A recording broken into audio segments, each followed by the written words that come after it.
Hello students, good morning to all of you. Yesterday we have understand in this chapter हम people at work पढ़ रहे थे कि कौन से काम होते हैं, लोग को किस किस तरह के काम करते हैं और स्किल्ड जॉब क्या होती है, अनस्किल्ड जॉब क्या होती है, हम समझ चुके थे इस ईवीएस के हमारे चैप्टर में। देन जो वर्क होते हैं वो अलग अलग कौन से हो सकता है, जैसे डॉक्टर हुए, डॉक्टर का अपना एक काम होता है, उसके लिए उन्हें क्या एजुकेशन लेना पड़ती है ताकि वो एक अच्छी सी मतलब अपना वर्क अच्छी तरीके से कर सके, क्या ट्रेनिंग लेना होती है। डॉक्टर, लॉयर, पायलट और बहुत सारे लॉयर, हमने इतने सारे कल प्रोफेशंस के बारे में जाना। Now we will start our new topic and the topic name is gender and work.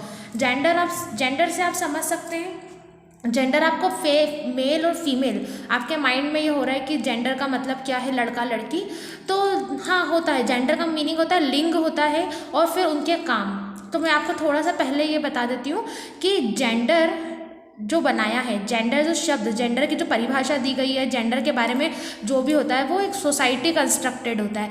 हमारे समाज ने कुछ ऐसे रोल्स बना रखे हैं कि जो गर्ल्स है, जो विमेंस है, औरतें हैं, वो घर के काम करेंगी या फिर उन्हें वही काम करना चाहिए। जो मेल है वो बाहर जाके पैसे कमाएंगे, वो बाहर का काम करने के लिए होते हैं। तो ये कुछ ऐसे रोल्स बने हुए हैं जो कि ठीक नहीं है, वो सोसाइटी के द्वारा बनाए गए हैं, कोई गॉड के द्वारा बनाए गए नहीं हैं। कहीं पर गॉड ने या फिर भगवान ने नहीं लिखा है कि लड़कियां सिर्फ घर का ही काम करेंगी और लड़के जो रहेंगे सिर्फ पैसा ही कमाएंगे, वीमेंस बाहर जाके काम नहीं कर सकती, ऐसा कुछ भी नहीं है। तो जो जेंडर है, जो ये सब चीज़ें हैं, ये सोसाइटी हमारे समाज के द्वारा बनाई गई है जो कि ठीक नहीं है। तो हम जानते हैं कि हमने देखा है कि हमारे इतिहास में, हमारी हिस्ट्री में क्या क्या हो चुका है। जो गर्ल्स थी उनको पढ़ाया नहीं जाता था, उन्हें काम करने नहीं दिया जाता था, बाहर जा कर के वो कुछ भी इंडिपेंडेंटली फ्रीडम से अपना कुछ नहीं कर सकती थी। और आज क्या है वो हम सब देखेंगे।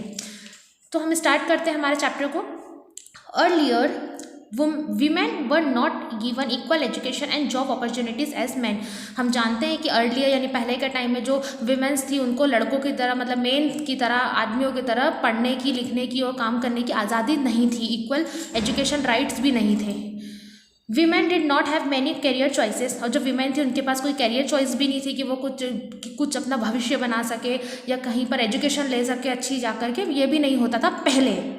अब ऐसा कुछ भी नहीं है। दे बिकेम डॉक्टर्स, टीचर्स और नर्सेस। वो क्या बन सकते थे, केवल डॉक्टर या फिर टीचर्स और नर्सेस, मतलब ऐसा माना जाता था कि सिर्फ यही प्रोफेशन गर्ल्स के लिए होता है बाकी। But things are changing now, पर अब चीज़ें बदल चुकी है। Most of the women are coming forward to work as astronauts, lawyer, engineers, pilot, CEOs of MNCs, मतलब जो मल्टीनेशनल कंपनीज है वहाँ के CEO, chief executive officer, police officer, हमने किरण बेदी का नाम सुना होगा, वो भी एक महिला थी, डिफेंस पर्सनल, फिल्म डायरेक्टर्स। मतलब अब समय इतना बदल चुका है कि जो वीमेन है वो दुनिया का हर काम कर सकती है, हर फील्ड में जा कर के अपनी पहचान बना सकती है। आप एस्ट्रोनॉट के बारे में तो सुना ही होगा, कल्पना चावला जो सिंगर है, जो गायिका है, जो लता मंगेशकर है, काफ़ी फेमस है। हमने इतने सारे एग्जाम्पल्स हैं हमारे सामने आज की तारीख में, जो वीमेन, हम बोल सकते हैं कि औरतें भी मेल के बराबर काम कर सकती है और उनसे कहीं बेहतर काम कर सकती है। देखिए हमारे सामने प्रूफ है इस चीज़ के। सुषमा स्वराज, कल्पना चावला, देखिए इंदिरा नोई, लता मंगेशकर जी, इन सभी के नाम हम जानते हैं कि ये अपने जीवन में अपनी पहचान बना चुकी है, अपना एक मुकाम बना चुकी है। Next, even men are now opting for such jobs that were meant only for women earlier।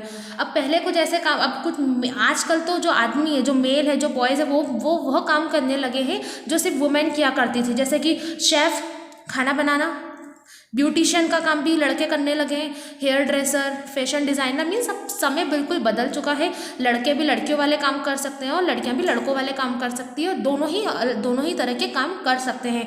कहीं कोई भेदभाव नहीं है, कहीं अनइक्वालिटी नहीं है, सब जगह इक्वालिटी है, जो पहले के समय में नहीं होती थी। नेक्स्ट हम देखेंगे artisan and beauty craftsman. Next हमारा पॉइंट है आर्टिशियन और craftsman. India is famous for rich variety of handicraft. हमारा जो भारत है वो हैंडीक्राफ्ट, मतलब जो हाथ से बनाई हुई चीज़ें रहती है उसमें काफ़ी फेमस है। अलग अलग तरह की चीज़ें बनाते हैं, हम देखेंगे अभी, जैसे कारपेट है, साड़ी है, पपेट है, ये सब हैंडमेड हैंडीक्राफ्ट बनाए जाते हैं।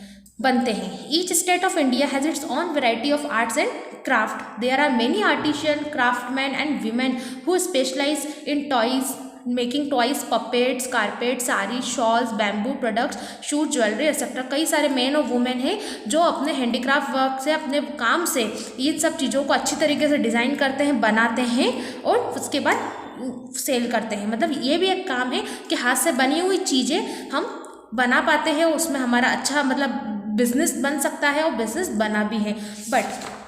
बट देखेंगे हम, ये देखिए शॉल्स है, बैम्बू प्रोडक्ट्स है, ये सब हैंडीक्राफ्ट और आर्टिशियन क्राफ्ट उसी का वर्क है.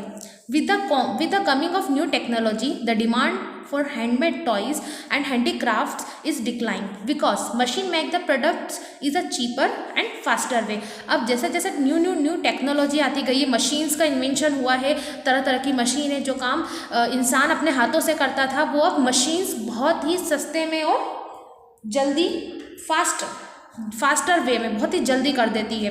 इससे क्या हुआ, therefore this artist are leaving their family professions and joining other lucrative job. अब इससे क्या हुआ कि अब जो मशीन न्यू टेक्नोलॉजी की वजह से इन लोगों का जो आर्टिशियंस है उन्होंने अपना काम छोड़ दिया, फैमिली प्रोफेशन जो उनका था वो छोड़ दिया और दूसरे कामों में लग गए, अदर मतलब पैसे वाली जॉब में लग गए, वहाँ जाके काम करने लगे. उन्होंने अपना जो प्रोफेशन था, अपना जो काम था उसे छोड़ दिया. जो हैंडीक्राफ्ट और क्राफ्ट का वर्क था, आर्ट का वर्क था, जो वो किया करते थे.